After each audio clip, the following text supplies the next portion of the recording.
The dark psychology of systems and society. How cult leaders use mind control. Cult leadership is the ultimate application of dark psychology. It's a systematic breakdown of the self. It often starts with love bombing. The new recruit is showered with affection and a sense of belonging. Then comes isolation. They are separated from friends, family, and their old life, breaking down their external support system. Next is information control. Access to the outside world is restricted, and critical thinking is discouraged. Then, creating a new identity. The individual is stripped of their old name, style, and beliefs, and rebuilt in the image of the group. Finally, fear and guilt are used to maintain control. Fear of the outside world, and guilt for any independent thought. This multi-stage process is terrifyingly effective at breaking down a person's autonomy and creating a loyal follower. Understanding this blueprint reveals how ordinary people can be led down an extraordinary path. The dark psychology of fear-based marketing. You're not just buying a security system, you're buying peace of mind from the fear of a home invasion. You're not just buying anti-aging cream, you're buying a solution to the fear of becoming irrelevant. This is fear-based marketing, and it's one of the most powerful tools in advertising. It works by identifying a deep-seated anxiety about safety, health, social status, or belonging, and then positioning a product as the solution. The ad doesn't just show a benefit, it highlights a negative consequence you desperately want to avoid. It creates a problem you might not have even known you had, and then immediately offers the cure.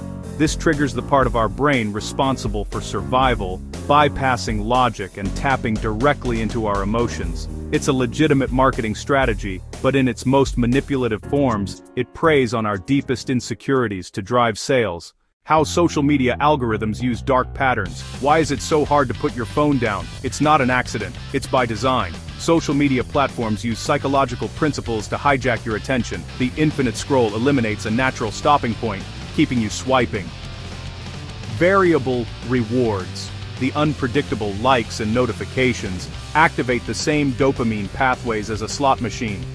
Social validation and FOMO, fear of missing out, keep you coming back to see what you're missing.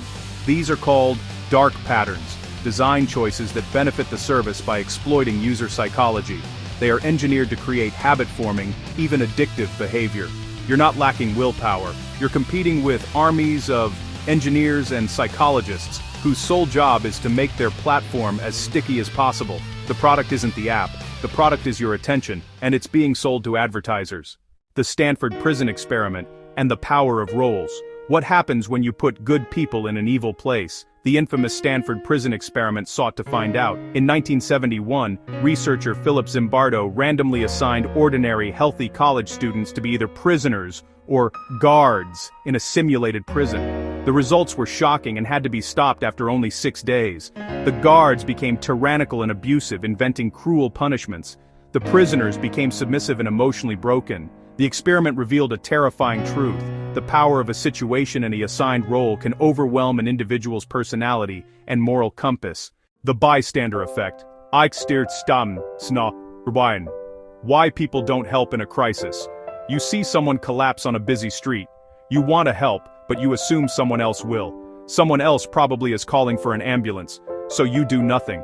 This is the bystander effect, a social psychological phenomenon where individuals are less likely to offer help to a victim when other people are present. The responsibility to act becomes diffused across the crowd. Surely, someone more qualified is helping, we think. In a manipulative context, a person might create a public scene, knowing that the bystander effect will make it less likely for anyone to intervene on your behalf.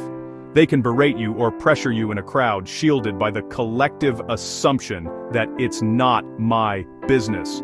Understanding this effect is the first step to overcoming it. In an emergency, the most effective thing you can do is to point to one specific person and give a direct command. You, in the blue shirt, call 911 now. You break the diffusion of responsibility and assign it to a single individual.